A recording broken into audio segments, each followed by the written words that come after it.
अस्सलामुअलैकुम, आप हैं विद शहबाज ज़ैदी 2694 और आज है मैं ऑफिस से आया हूँ। अब आपको दिखाते हैं कि ऊपर इफ्तार में क्या बनाया जा रहा है। चलते हैं किचन की तरफ।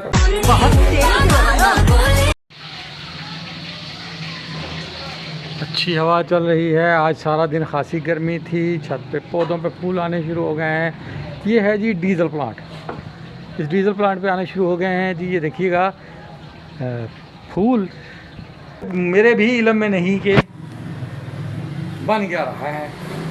अब देखते हैं क्या बन रहा है और अब देखते हैं कि हमारे पास आज यहाँ किचन पे बनाया क्या जा रहा है। हाल फिलहाल तो ये 2-4 रोल तले जा रहे हैं मेरे भाई और ये चीज़ें नज़र आ रही हैं मुझे चंद। अच्छा जी, चलें खैर, किचन चीज़ें नज़र आ गई हैं और रोल वगैरह तले जा रहे हैं। आवाज़ आपने देख ली है। ये देखिएगा मेरी बेटी तल रही है ये। अब चलते हैं बेगम की तरफ, पूछते हैं इफ्तार में क्या है। चला है ले जी। यहाँ तो बेटी ने बनाए हैं मैकरोनी रोल, ये उसने निकाल लिए हैं और एक मनहूसा समोसा भी नज़र आया। तो नज़र आया मनहूसा समोसा। बेगम भी कुछ बना रही हैं मेरे भाई। ये अच्छा, ये है इफ्तार में। इफ्तार में ये है। नहीं, इफ्तार में नहीं है, सहर में है। आज तो हमने मटर पुलाव बनाया है। हाँ जी, हाँ जी। इफ्तार में ये है या नहीं, ये तो सहरी के लिए हो रहा है। ले जी, ये सहरी के लिए हो रहा। भुर्ता खाऊंगा मैं क्या? आलू वाला पराठा? ये ना आलू की टिक्कियाँ बन रही हैं। बेसन वाली? जी, बेसन वाली। चलें जी, ये बेसन वाली आलू की टिक्की है। ये बनती है तो आपको दिखाते हैं। बेगम ने मिर्चें डाल दी हैं, थोड़ी सी दूसरी मिर्चें डाल दी हैं, नमक डाला है, और वो ग्रीन क्या डाला था भाई? सूखी मेथी। हाँ, सूखी मेथी। सूखी मेथी इसलिए कि इसमें ये आपकी खुशबू को इन्हांस करती है और भूख को जगाती है आपके। ये बहुत बेहतरीन होती है मेथी मेरे भाई। हाथ पर रख के उसमें अभी इसमें थोड़ी सी अजवाइन डालते हैं जी हम, ताकि हाजमा रहे और भारीपन ना हो। अच्छा जी, जीरा डाला है। ये जीरा डाला जी। जी, और ये बेसन है। ये बेसन बना के रख लिया जी। जी, अब रोज़ा खुलने में 2-4 मिनट बाकी हैं और हमारे हैं तकरीबन 12 से 13 मिनट। उस वक़्त तक मेरे ख्याल तो मुझे लग रहा है यार ये तैयार हुई ना जी, हो जाएंगी। क्या 10 मिनट में जी? कि उससे रोज़ा खोल के बना लेंगे इसे? हाँ जी, लेकिन आपके लिए बना देती हूँ ना, खा लीजिएगा। आलू वाले? नहीं, वैसे ही खा लीजिएगा। वैसे हैरत की बात है जी। चावल कौन से हैं? मटर का पुलाव जी। जैकी चंद बनाया करता है। बेगम तो खैर मैले से चावल पकाती है। मैंने एक दफ़ा मैंने जैकी चंद को पुलाव बनाते देखा था मेरे भाई। अगर आपको भी बनाना हो तो नाइस गाय फिल्म है वो। उसका अपना एक रेस्टोरेंट भी है और वो इस तरह चलाता है। मेरा फेवरेट मार्शल आर्ट स्टार भी है और वैसे भी मेरा फेवरेट अदाकार भी, क्योंकि स्टंट अपने ज़ाती खुद करता है। सेल्फ मेड आदमी है, मुझे पसंद है। उस पे रखें, ट्रे में रखें बेटा, खजूर वगैरह निकालने हैं। अच्छा, अब वो सेल्फ मेड आदमी है और मुझे पसंद भी इसी तरह के लोग हैं मेरे भाई, अपनी मेहनत पे चलने वाले लोग। उसने अपनी जगह बनाई है और वो आया है आगे, तो बड़ा अच्छा था। और एक दफ़ा मैं और मेरी बेगम हम उसकी फ़िल्म देख रहे थे, बहुत प्यारी फिल्म थी। उस फिल्म में उसने मटर का पुलाव बनाया। यकीन माने, सफ़ेद दूध जैसे चावल और लश ग्रीन बटर, देख के ही भूख लग गई मेरे भाई। अब वो मेरी मिसेस कहती है कि जी वो मिर्च मसाला नहीं खाते, हालांकि चाइनीज़ बहुत तेज़ मिर्चें खाते हैं मेरे भाई। पाकिस्तानी खानों में और उनके खानों में बहुत फ़र्क है। वो हमारे खाने बहुत पसंद करते हैं, स्पाइसी होते हैं ना, इस वजह से। जैकी चंद मटर का पुलाव हमारी वजह से नहीं बना रहा था। नहीं, वो तो अपने लिए बना रहे थे, लेकिन हमारे लिए तो यही है ना कि हम तो स्पाइसी खा लेते हैं। तो स्पाइसी चाइनीज़ भी बहुत खाते हैं यार। हमारे मार्शल आर्ट टीचर थे, चाइनीज़ स्पाइस बहुत खाते हैं। वो हरी मिर्ची बड़े शौकीन हैं। मिर्चों का वो पेस्ट खाते हैं। जरा चखना नमक। क्या बोला तूने? मामा का रोज़ा है, आप चख लो। मेरा बेटा चख के बताएगा होने लगा है क्या। देखिए ये जो हाथ आया है चम्मच जैसा, ये मेरे बेटे का है। ऊंची आवाज़ में बताना है, तेज़ ना करवा देना। नमक बाबा ने रात को रोज़ा रखना बेटा। मिर्ची बेटा सही है, बस ठीक है बेटा, रात को रोज़ा रखना। वो हाँ जी, उसमें भी वो नमक सही है। यार इसके साथ बनाओगे क्या? वो रायता, ग्रीन रायता। ग्रीन रायता बना लिया? मिंट का। हाँ जी, मेरे का ब्लाइंडर जो चलने की मुझे नीचे नमाज पढ़ते हुए आवाज़ आ रही थी। जी मैंने बना लिया है। यार कूट देती बेटा, आपको ब्लाइंडर में नहीं कुटता यार, नहीं हो गया, रफ किया करो उसे। जी जी वही किया है। चले टेस्ट हो जाएगा। चलिए बस ठीक हो गया बेटा, मिर्ची ठीक है। चले जी, हो गया जी। ले जी, यहाँ आपके सामने हमने ये बना ली हैं चंद टिक्कियाँ, क्योंकि रोज़ा खुलने का वक्त हुआ चाहता है। बेगम का भी रोज़ा है, मेरा भी रोज़ा है, बेटी का पेपर था उसने रोज़ा नहीं रखा, बल्कि हमने उसे रखने नहीं दिया। हम बनाने वाले हैं जो टिक्कियाँ, वो आपको दिखा रहे हैं। टिक्की नहीं बेटा, ये अब नहीं रहने दो, चाट के साथ नहीं बस ठीक है। सही होगा। हाँ चाट तो जा रही है, चाट घर चली जाएगी, ठीक है, समोसे भी आप ठीक हो। ले जी, आपको दिखाना था, ये टिक्की तैयार हो गई मेरे भाई। ये बेगम ने इसे बेसन डबो दिया है। ले जी, ये टिक्की तली गई और ये डाल दी गई जी, 2 टिक्कियाँ बीच में चली गई हैं। बन रही है इफ्तार में। क्या है इफ्तार में? है टिक्की, इफ्तार में है मेरे भाई टिक्की, और बन रही है टिक्की। ये आलू वाली टिक्कियाँ बन रही हैं। इफ्तार में नहीं है, शहर में है। इफ्तार में नहीं है भाई, इफ्तार भूख लगी हुई है तो इफ्तार याद आ रही है, और बेगम का कहना है इफ्तार नहीं है सहर है, हाथ ना बढ़ाना नहीं तो चमचा तैयार है गरम। चम्मच जरूर खाना है, चावल ही खा लेंगे। और चावलों के बारे में आपको एक बड़ी मज़ेदार बताऊँ, हमेशा वो लोग गरम चावलों से मुंह जला लेते हैं जो चम्मच से खाना चाहते हैं चावलों को। जो चम्मच से चावल खाते हैं उनका मुंह जलता है, जो हाथ से खाते हैं उनके हाथ को ही पता चल जाता है कि इस वक्त चावल भी तो निकालने हैं। चावल गर्म हैं, और वो उसे जुबान पे नहीं रखते। चम्मच में क्योंकि अंदाज़ा नहीं होता, लोग मुंह में रख लेते हैं चावलों को और मुंह जाता है जल। इससे पता चलता है कि सुन्नत तरीका बेहतरीन तरीका है खाना खाने का, क्योंकि बदमज़गी हो जाती है जब निवाला आपकी ज़ुबान पे आ जाए तो आप उसे उगल भी नहीं सकते हैं मेरे भाई। और निगलने का तो हौसला ही नहीं रहा कि ज़ुबान तो जल के कोयला हो गई, फिर खाने का मज़ा भी किरकिरा। अब याद रखिएगा, हाथ से खाने को तरगीब दें, इसे बुरा ना समझें। ये सुन्नत तरीका है, आपको सिखाया गया और बेहतरीन है। अब देखते हैं जी हम कढ़ाई में क्या है। कढ़ाई में है टिक्कियाँ तली जा रही हैं। अब हम चलेंगे नीचे। बेटी ले चली गई है दस्तरखान लेकर, बेटी दस्तरखान लेके चली गई है नीचे, वो दस्तरखान लगा रही है। और रोज़ा भी खुलने का टाइम हुआ चाहता है, क्योंकि 10 मिनट लेट रोज़ा खुलना था मेरे भाई, और तकरीबन 3 मिनट गुजर गए हैं तो 7 मिनट रह गए हैं। उसमें गरम करके कंट्रोल कंट्रोल। ले जी मेरे भाई, जो हम आपको दिखाना चाह रहे थे, अगर आप देखेंगे तो ये टिक्कियाँ भी तैयार हो चुकी। रोज़ा खुलते खुलते इसमें 4 डाल के तलनी शुरू कर दी गई हैं, और ये तकरीबन 1 2 3 4 और वो हाफ 4.25 टिक्कियाँ हैं जो हमें आपको दिखानी है। ये बनेंगी, बेसन अभी बाकी है।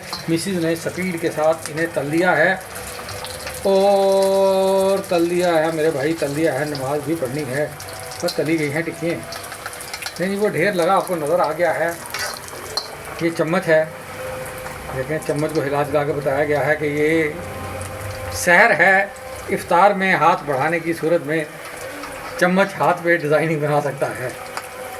अंदर नहीं, अंदर अब तो रोजे का टाइम हो गया, बस रह गए 2-3 मिनट रह गए हैं तो खाने तो हमने यही चावल है, इसके साथ रोटी तो बनी नहीं है। खुद ही बताया तुमने, हाँ जी। रोटी नहीं बनी है तब ये तो नहीं खाएंगे। ले जी, आपने देखा इसकी लुक कि हमने जो टिक्कियाँ बनाई थी और आपको टिक्कियों की लुक भी दिखाई है। कच्ची टिक्कियाँ 4 रह गई हैं, 4-4.25 टिक्कियाँ रह गई हैं, वो एक ही दफ़ा में पड़ जाएंगी। रोज़ा खुलने का टाइम हो गया, दूर दूर से अजानों की आवाज़ आ रही है, और हमारा रोज़ा तकरीबन अभी 10 मिनट का टाइम लेगा। तो वो 7 मिनट हो चुके हैं, मेरे ख्याल 6 मिनट हो चुके हैं मेरे भाई। अब 6 मिनट रह गए हैं, बाकी 6 मिनट में ये मुकम्मल हो जाएगा। हम नीचे दस्तरखान पे चले जाएंगे। बेटी ने दस्तरखान लगा लिया है, बैठेंगे, दुआएं पढ़ेंगे एज़ यूजुअल, हमेशा की तरह दुआएं पढ़ेंगे, दुआएं मांगेंगे। मौला अली अलैहिस्सलाम साहिब नहजुल बलागा का बहुत मशहूर मकौला है कि जब आप रोज़ा इफ्तार करें तो तहे दिल से दुआ मांगें, और दुआ ना मांगने वाले की हालत को ऐसा बताया गया जैसे एक मज़दूर जो सारा दिन मजदूरी करे और आखिर में मालिक से मजदूरी लिए बगैर काम से रवाना हो जाए। आपने सारा दिन जिस रब्बे कायनात के लिए उसकी रज़ा की खातिर अपने आप को खाने पीने से और तमाम जायज़ चीज़ों से दूर रखा। अब जब आप दुआ मांगेंगे तहे दिल से तो कुदरत आपकी जायज़ दिली तमन्नाओं को पर लाएगी, पूरा करेगी। याद रखिएगा, आपको बहुत ताकीद की गई है दीन में कि रोज़ा खुलने के वक्त से कुछ पहले आप पाक साफ होकर वज़ू करके दुआ मांगें। दुआ मांगने की तरकीब दी गई, वज़ू नहीं भी करते तो दुआ मांगने की तरकीब दी गई है। आप दुआ मांगें, परवरदिगार आलम कबूल करने वाला गफूर रहीम है और वह आपकी दुआओं को कबूल करेगा। याद रखिए, अब उसमें ऐसा होता है कि हम लोग ये समझ बैठते हैं कि रोज़ा रख लिया दुआ मांग ली। लोग मुख्तलिफ जहनों के आते हैं। मेरे भाई, नबी ने आपको सिखाया है दुआ मांगनी है तो मांगनी है, दूसरी कोई राय नहीं। मेरे दादा ने क्या कहा, मेरे अब्बा ने क्या कहा, इससे कोई फ़र्क नहीं पड़ता। फ़र्क पड़ता है तो पाक नबी ने क्या फरमाया और आगे जो उनके शागिर्द रहे, जो उनके लगी रहे, जो उनकी विरासत के हिस्सेदार रहे, उन्होंने उस पर इम्प्लीमेंट होकर कैसे दिखाया। अब हम चलते हैं नीचे की तरफ, क्योंकि अफ्तार ये टिक्कियाँ चल चुकी हैं। आपको दिखा देते हैं मेरे भाई। आखिरी टिक्कियों का एक टर्न आउट जो था वो हमने डाल दिया है और ये मुकम्मल हो रहा है। ये है हमारी सजी सजाई टिक्कियाँ और ये इफ्तार में क्या नहीं है, शहर का, शहर में क्या है ये है, ये शहर में है, इफ्तार में नहीं है। इफ्तार में एक आधी टिक्की आपको मिल जाएगी, तरस खा ली है बेगम ने, कहती है ले जाओ कोई बात नहीं, खा लेना, मगर क्या?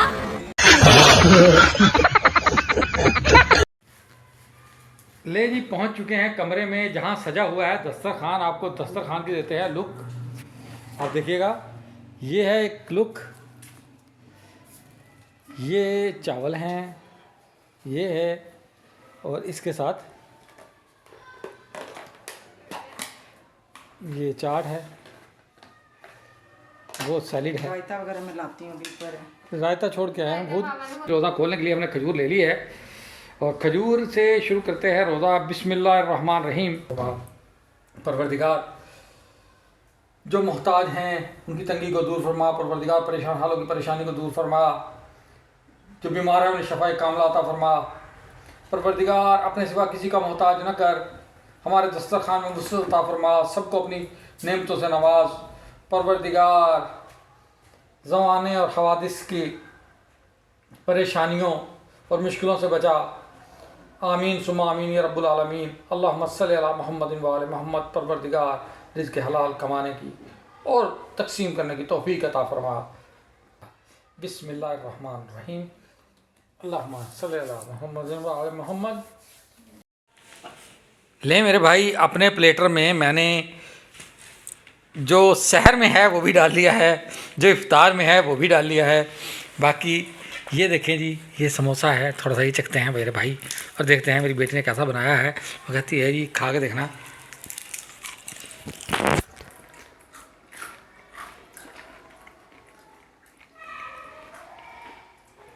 थोड़ा गर्म है, डिलीशियस है, बेहतरीन, अच्छी किस्म से। अब है खाना खाने का टाइम, अब खाना खाते हैं। प्लेट आपको दिखा दी जो तैयार की गई थी, अब वो खाएंगे मेरे भाई। और जो शहर में खाना था वो इफ्तार में भी खाएंगे। यार खाते वक्त ना चलाया करो। बहरहाल जी देखें, ये जो इफ्तार में खाना था ये खा लिया है चम्मच के अलावा। कैसी लगी आपको? अच्छी लगी यार। ये इसलिए तो रूखी खा रहा है मेरे भाई कि रात को इसे हम खाएंगे पराठे के साथ। अब वैसे ज़ाहिर है हम लोग बनाते हैं दिन में तो नान के साथ खाते हैं, रात को तो फिर रोटी के साथ या पराठे के साथ पराठे के साथ खाएंगे, ठीक है यार। मज़ा आया।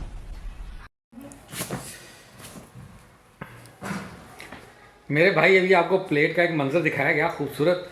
इस प्लेट में कुछ ऑरेंजेस हैं और कुछ येलो कलर का है, वो पपीता है मेरे भाई, पपीता है। मैंने अपनी बेगम, मेरी बेगम ने काट दिया, खाना हमने खा लिया था। खाना खाते खाते मेरी बेगम ने प्लेट बढ़ाई और कहा कि ये भी खा लो।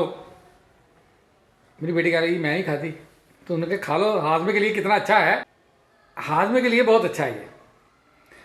मैंने भी बेगम से कहा भाई आपका हाजमा कौन सा तो ज़्यादा बेहतरीन है, खा लो। तो कहना कि मैं नहीं खाती, आप लोग खाओ, आपके लिए लाई हूँ।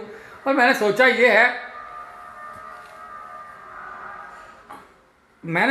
है कि भाई जब हम खाते नहीं, बेगम नहीं खाती तो लाई क्यों थी, वो हमारे लिए लाई थी।